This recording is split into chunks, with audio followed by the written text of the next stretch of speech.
24 గంటల కరెంట్ ఇచ్చిన రైతాంగానికి మీరందరూ సంతోషంగా నడింట పడుకొని పంటలు పండించారు. పాములు గర్వంగా తేలు గర్వంగా బాయిల కాడికి పోలే. కేసీఆర్ పోంగనే కేసీఆర్ గవర్నమెంట్ పోంగనే కట్కేసినట్టే బంద్ అవుతుంది ఆ కరెంటు. నేను 9 ఏళ్ళు ఇచ్చిన కరెంటు ఏం రోగమైంది? ఏం దానికి ఏమైనా మాయ రోగం వచ్చిందా? యాడికి బాయే కరెంట్? ఎటు బాయే? దద్దమ్మల రాజ్యం ఉంటే గట్లనే ఉంటుంది.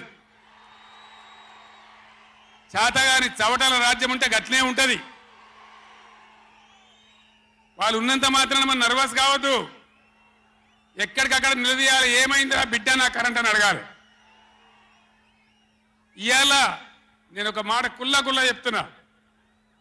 మొన్నటిదాకా నడిచిన కరెంటు కాకుండా ఇదే మిర్యాలగూడ నియోజకవర్గంలో దామరచర్ల మండలంలో 4000 మెగావాట్ల పవర్ ప్లాంట్ కట్టినాం. ఇదే జగదీష్ రెడ్డి గారి నాయకత్వంలో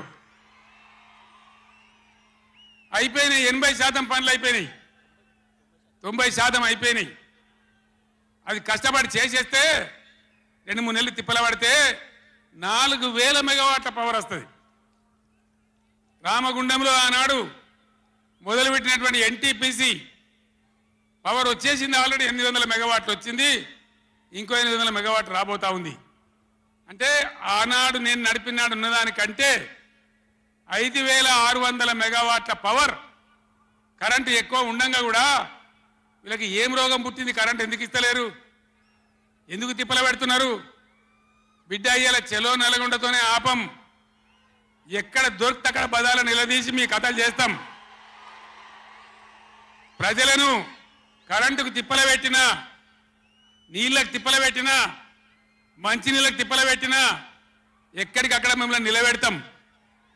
మిమ్మల్ని గవర్నమెంట్ తెచ్చిండ్రు, మాకేం బాధ్యత ఇచ్చిండ్రు? ప్రతిపక్షం బాధ్యత ఇచ్చిండ్రు. మిమ్మల్ని నిలదీసే బాధ్యత మాకు ఇచ్చిండ్రు. కాబట్టి ఎక్కడికక్కడ మిమ్మల్ని నిలదీస్తాం తప్ప వదిలిపెడతామనేటువంటి దానిలో ఉండొద్దు. ప్రజలకు తప్పు చేయొద్దు. నేను హెచ్చరిస్తా ఉన్నా ఈ రాష్ట్ర ప్రభుత్వాన్ని. ఏ విధంగా బీఆర్ఎస్ గవర్నమెంట్ ఇచ్చిందో వెంటనే కరెంటు పునరుద్ధరించాలి. ఆ విధంగా మొత్తం రాష్ట్రానికి రైతాంగానికి కరెంటు ఇవ్వాలి. కానీ వీళ్ళ వ్యవహారం ఎట్లున్నది? చరిత్రలో ఏమీ లేదు. అసెంబ్లీలో తెచ్చి జనరేటర్ పెట్టిన వీళ్ళ తెలివికి అసెంబ్లీలోనే మొన్న మనోళ్ళు మీటింగ్లు తిరుగుతుంటే ఒక మీటింగ్ మాట్లాడుతుంటే 7 మాటలు పోతుంది కరెంటు. నల్గొండలో జగదీష్ రెడ్డి మాట్లాడుతుంటే 7 సార్లు పోతుంది కరెంటు. ఏం మాయ రోగం వచ్చింది? మీకు తెలివిలేక, నడపరాక, చేతగాక ఇలా మంది మీద బదనాం పెట్టి బతుకుదాం అనుకుంటున్నారా?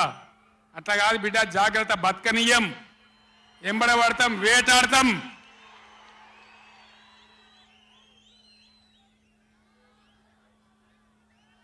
ఏం పనులు చేయాలి వీళ్ళు? మేము చేసిన కాడికి మేము చేసినాం. మేము చేసిన ఫలితం కండార చూసినాం. తెలంగాణ ఒకనాడు ఏడ్చిన తెలంగాణ 3 కోట్ల టన్నుల వడ్లు పండించింది ఇదే తెలంగాణ. 3 కోట్ల టన్నులు.